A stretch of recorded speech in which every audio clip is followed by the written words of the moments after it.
Good morning. I'm Lieutenant Fisher, and today we'll be presenting information regarding the overall objectives of our department's strategic plan for 2022 through 2027. We'll cover the risks that were identified in our community and then list them in priority. Next, we'll outline the future steps to ensure integration of mitigation efforts of these risks into the overall plan.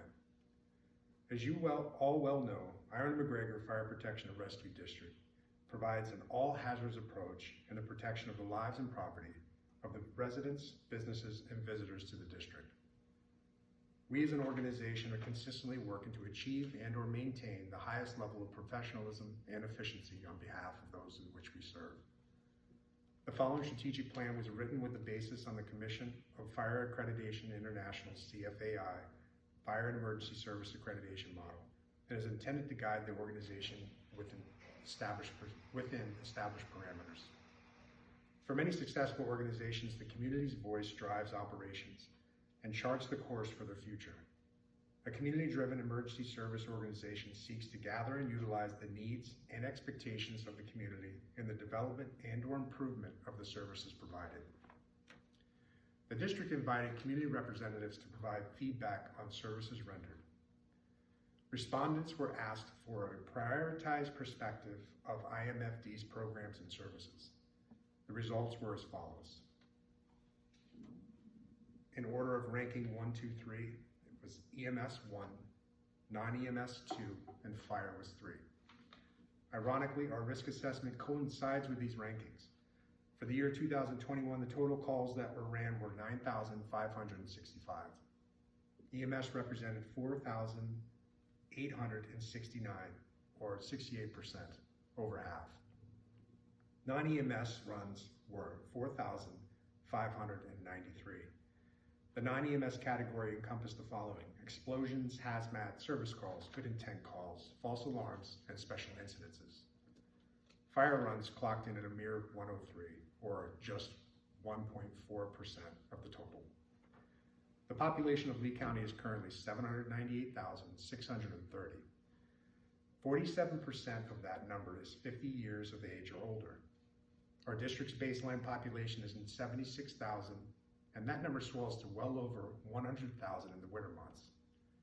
According to Lee County's Economic Development website, the median age in Iron-McGregor is 59 years old. Looking at the recent statistics provided by the CDC, the major cause of death in the 55 to 64-year-old age group is cancer, followed by heart disease. Cancer is something that the fire service is not yet equipped to mitigate, but heart disease is.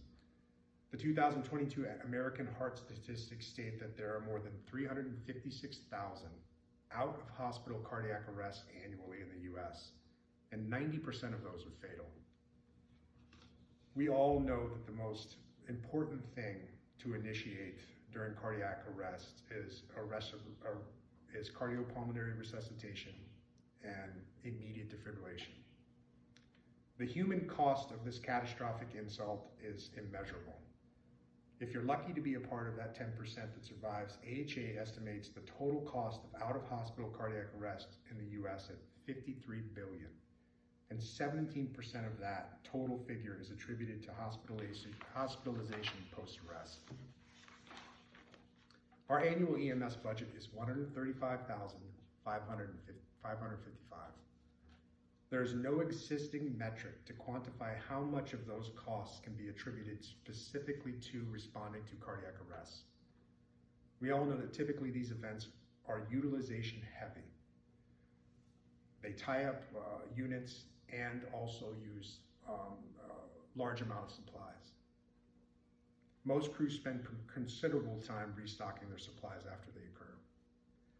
My plan is to develop an AED program. Utilizing our pre-existing social media platforms and local news connections, we will push out this info. First, we will compile statistics on the highest concentrations of that target age demographic, use a comprehensive multidiscipline panel to create an easy-to-read educational document to be placed in those areas. Third, we will propose and facilitate placement of easily accessible AEDs in these target locations using grant funding.